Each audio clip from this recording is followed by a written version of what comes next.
Audio Kabbalah Inca Tuaria. Nos compartimos estudiando juntos. Sabemos que el arrepentimiento elimina el pasado. La teshuvá elimina el pasado, sin importar si se trata de un deseo corregido o comportamiento no corregido o comportamientos malos.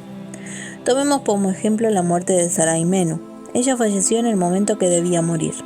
Sin embargo, la escena en que falleció estuvo ligada con la grandiosa mitzvah que hizo Abraham Avinu, obedecer a Dios aunque él le pidió: sacrifica a tu hijo. Al regresar Abraham de la Akedah, le dieron la terrible noticia de que su esposa se había enterado de la orden divina y se infartó.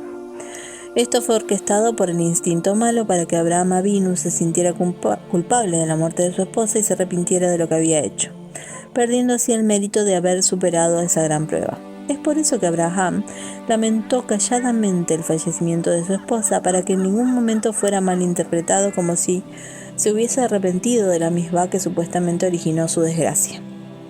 En resumen, Yoná fue acosado por el instinto malo antes de cumplir la mitzvah de reprochar a los habitantes de Nínive en su primera oportunidad, mientras que en la segunda oportunidad fue acosado solo después de haber cumplido su misión.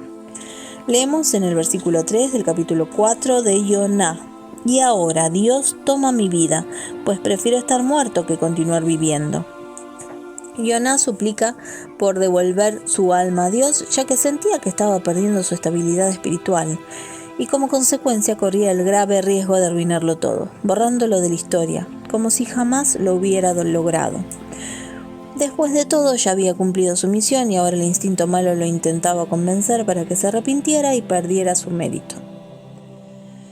Nuestros sabios afirman que todo se define según su final. Debemos recordar que Yoná terminó su primera oportunidad en un intento por salir adelante, y fue por ello que mereció una segunda oportunidad.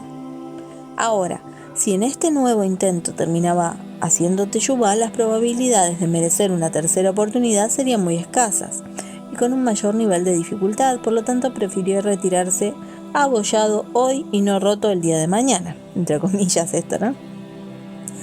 En Yoná 4:4 leemos: y le dijo Dios: ¿te parece que haces bien en enojarte así? Es por eso que Dios no accede a las súplicas de Yoná, pues no le convenía terminar su vida en el estado en el que estaba, molesto con el proceder divino y con sentimientos de arrepentimiento, a pesar de conseguir exitosamente su misión.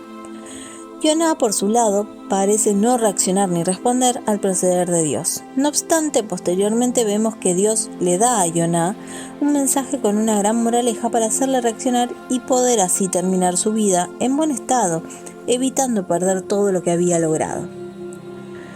En Yoná, capítulo 4, versículo 5 leemos: y salió Yoná de la ciudad y se construyó una sucá.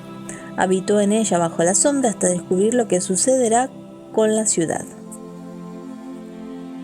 Yoná se retira y se instala fuera de la ciudad, construye una sucá y espera dentro hasta ver lo que sucederá con Nínive. El término sucá significa refugio o lugar de protección. Después de Yom Kippur, construimos sukkot o cabañas para protegernos del instinto del mal, quien en esos momentos está muy disgustado por el hecho de que todos nuestros pecados, transgresiones, desconexiones fueran perdonados. Por ello, el instinto malo sabe bien que la última oportunidad que tiene para ganar la batalla y regresar todo como estaba es haciendo que nos arrepintamos de todo lo que hicimos hasta ahora, es decir, de la teshuvá, de los buenos actos, de las decisiones de cambiar, etc. De este modo todo se borra y estaríamos como en un principio. Por ejemplo, si algún inconveniente sucede después de Yom Kippur, la posible reacción de cualquiera sería decir: antes de hacer teshuvá no me sucedían estas cosas, ahora que me acerqué a Dios debo sufrir. ¿Realmente me convino regresar al buen camino? Perdiendo de esta forma todo su mérito.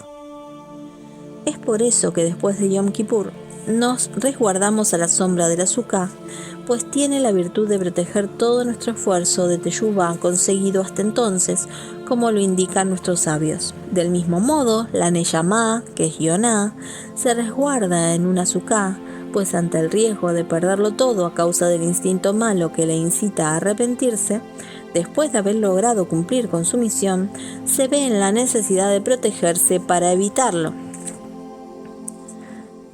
Leemos en Yoná 4:6. Dios hizo crecer un quicayón, un árbol frondoso, que daba sombra sobre su cabeza y lo resguardaba del calor. Y Yoná se alegró mucho por el quicayón. Esto está en el versículo 6 del capítulo 4 de Yoná. El problema ahora, como lo indica el pasuk, es que la suká que había construido Yoná producía muy poca sombra, de manera que los rayos de sol se infiltraban. Por ello Dios milagrosamente hace que un quicayón creciera en un solo día por encima de la suká en la que Yoná se resguardaba. De este modo, la sombra del quicayón protegía a Yoná maravillosamente y Yoná se alegró mucho. Leemos en Yoná 4:7. Y envió Dios un gusano al día siguiente, por la mañana, secando el quicayón. El siguiente día fue muy caluroso, probablemente Yoná estaba despreocupado, pues contaba con la sombra del quicayón que lo protegía. Sin embargo, Dios tenía otros planes y quería darle una lección, por lo que envió un gusano que destruyó el quicayón que Yoná tanto quería. Esto se asemeja a la lección que Dios le dio al profeta Joshua ben Eri, a quien Dios le encomendó ocuparse del bajo nivel del pueblo judío y de los pecados que estaban cometiendo y que rogara por el bien de ellos. El profeta Joshua contestó a Dios: mejor ya deja a este pueblo terco y busca otro pueblo. Por esta respuesta Dios se molestó con él y le quiso dar una lección.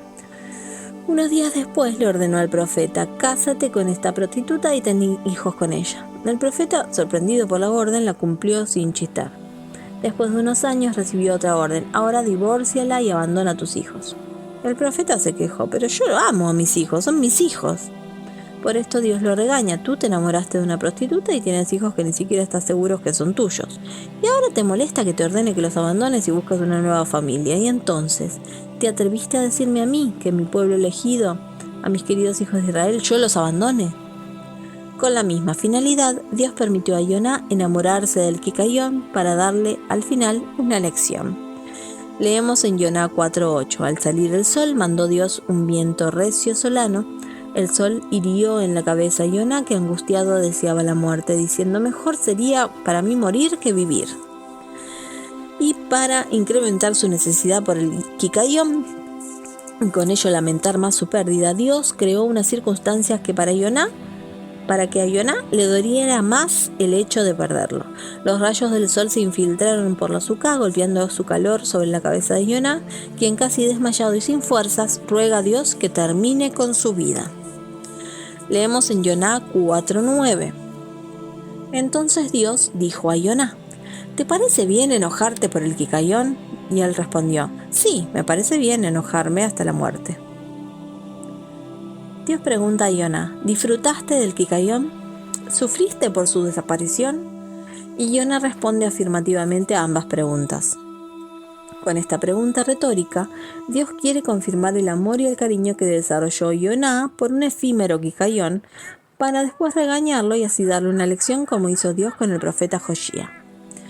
Por eso, cuando Yoná contesta afirmativamente: me encariñé con el quicayón y sufro por su pérdida, ahora sí estaba listo el profeta para la regañada.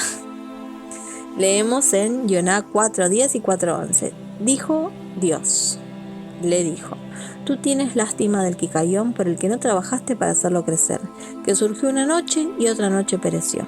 Y yo no voy a tener piedad de Nínive, la gran ciudad donde hay más de 120.000 hombres que no distinguen entre su mano derecha y su mano izquierda, y además hay mucho ganado.